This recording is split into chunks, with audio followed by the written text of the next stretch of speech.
Charles Darwin.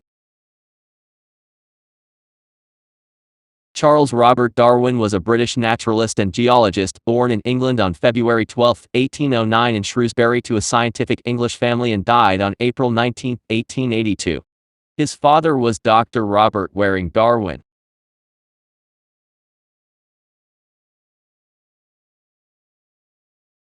One of the most important sayings of Charles Robert Darwin: "A man of knowledge should not have wishes or emotions, and his heart should be made of rock."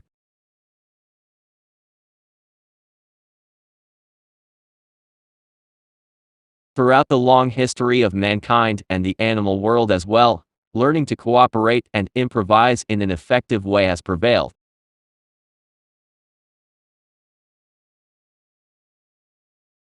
If the laws of nature were not the cause of the suffering of the poor, then our sin would be great.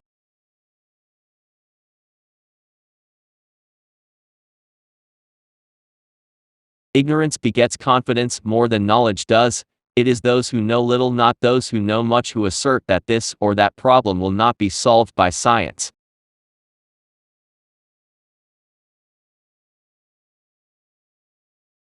A republic can only succeed until it contains a certain group of people imbued with the principles of justice and honor.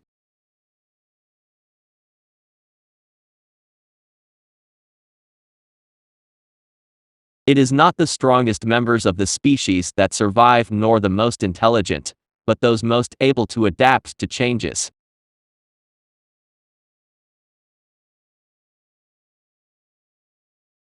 It is not the strongest that survive, nor the most intelligent, that is the most responsive to change.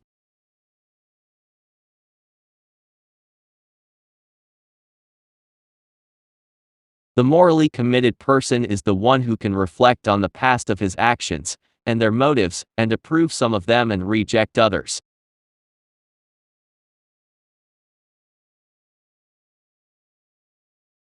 Whoever dares to waste an hour has not yet discovered the value of life.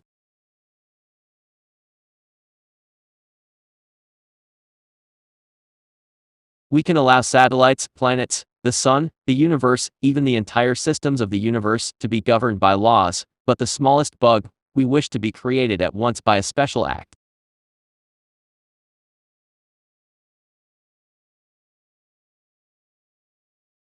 It is imposed daily on the biologist that nothing, even the blowing winds, is so unstable as the plane of the Earth's crust.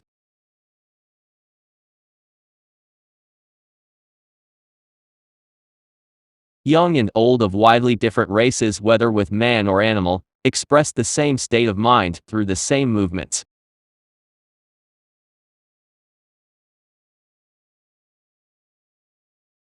Transhuman sympathy, that is humanity with lower animals, seems to be one of the newest moral acquisitions.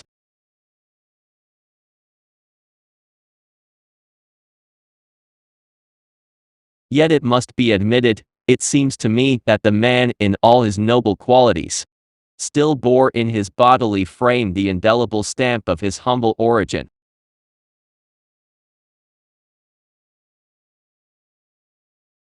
But when I am on the shore, wandering through the majestic woods, and surrounded by scenery more beautiful than Claude ever imagined, I revel in the exhilaration that only those who have experienced it will understand.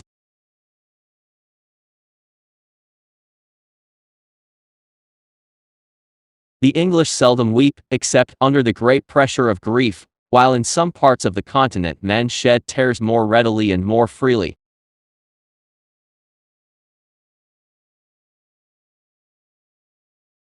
Since the first dawn of life, all organic beings have been found to be similar to each other in descending degrees, so that they may be classified into groups under groups.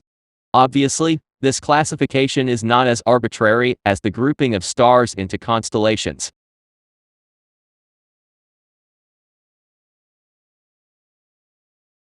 From the war of nature, and from famine and death, follows directly the most exalted thing we can conceive, viz., the production of higher animals.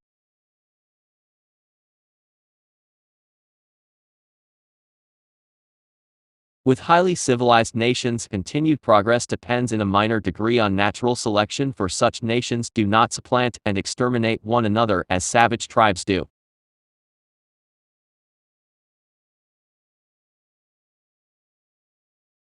Why does a man regret, though he may try to banish such remorse, that he has followed a natural impulse rather than another, and why does he feel he must regret his conduct? Man in this respect is profoundly different from lower animals.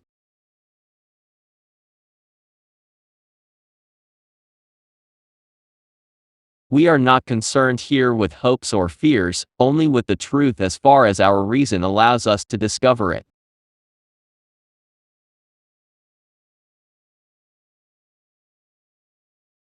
A republic can only succeed if it includes a certain group of men imbued with the principles of justice and honor.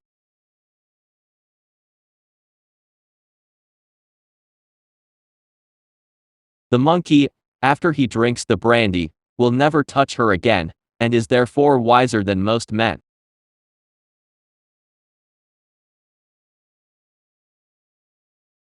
The highest possible stage in moral education is when we realize that we must control our thoughts.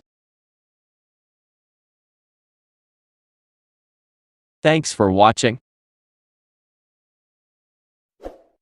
Like and subscribe.